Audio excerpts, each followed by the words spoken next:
Assalamualaikum warahmatullahi wabarakatuh. Perkenalkan, nama saya Tresna Quratul Aini.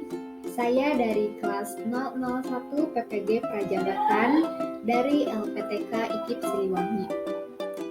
Di sini saya akan menyampaikan mengenai tahapan perkembangan peserta didik yang harus diketahui oleh pendidik.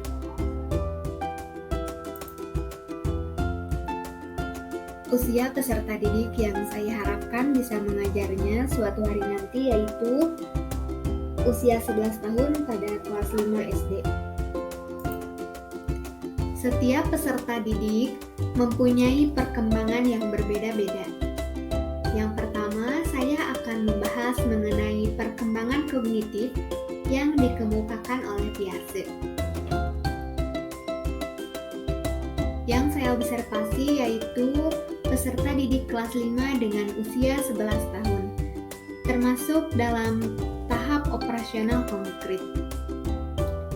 Mereka sudah mempunyai keberanian dalam berpendapat, memimpin kelas, dan bertugas memimpin upacara maupun senam.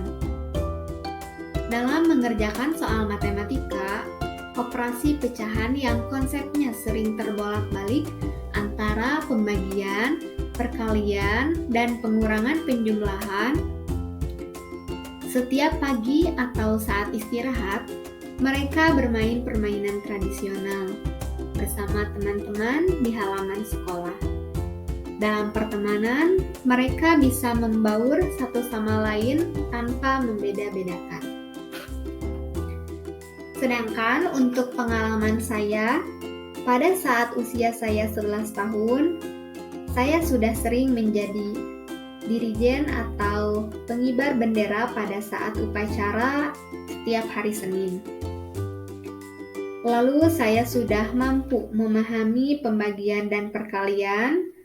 Pada saat usia saya 11 tahun, saya sangat senang bermain permainan tradisional dengan teman-teman di sekolah, seperti permainan boy-boyan dan lainnya. Selain itu, saya mampu berkolaborasi dengan teman dan literasi melalui bacaan tentang budaya bangsa Indonesia dan tentang hal lain melalui pembiasaan membaca di rumah. Teori Bronfenbrenner yang pertama, mikrosistem. Pada tahap ini, individu bergerak melampaui penalaran hanya tentang pengalaman konkret dan berpikir dengan cara yang lebih abstrak, idealis, dan logis. Yang kedua, mesosistem melibatkan hubungan antara mikrosistem. Contohnya adalah hubungan antara pengalaman keluarga dan pengalaman sekolah, dan antara keluarga dan rekan sebaya. Yang ketiga, ekosistem. Terjadi pengalaman dalam sistem pengaturan lain, atau peserta didik memiliki peran aktif mempengaruhi apa yang peserta didik dan guru dalam konteks langsung. Yang keempat, makrosistem, yaitu melibatkan budaya yang lebih luas. Budaya adalah istilah yang sangat luas yang mencakup peran etnis dan faktor sosial ekonomi dalam perkembangan anak.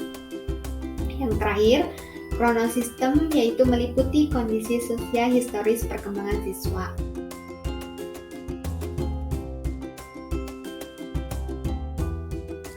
Anak bisa mengembangkan fungsi kognitif dengan beberapa hal berikut. Yang pertama, dengan mengajarkan empati. Yang kedua, menjadi contoh yang baik. Yang ketiga, yaitu memberikan apresiasi perilaku baik. Yang terakhir, yaitu ajak anak untuk berbagi. Hal-hal tersebut bisa mengembangkan fungsi kognitif dari anak.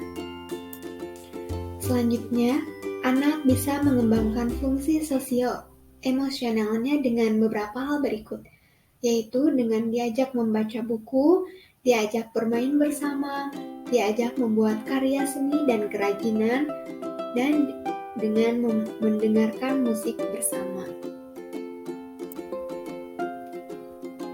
Yang terakhir yaitu solusi penyesuaian agar anak bisa berinteraksi secara efektif bersama.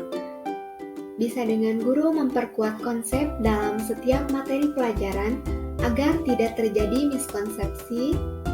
Selanjutnya, guru memberikan pengalaman belajar secara eksperimental, berkelompok dengan menggunakan media yang konkret, berdasarkan langkah pembelajaran yang telah ditetapkan.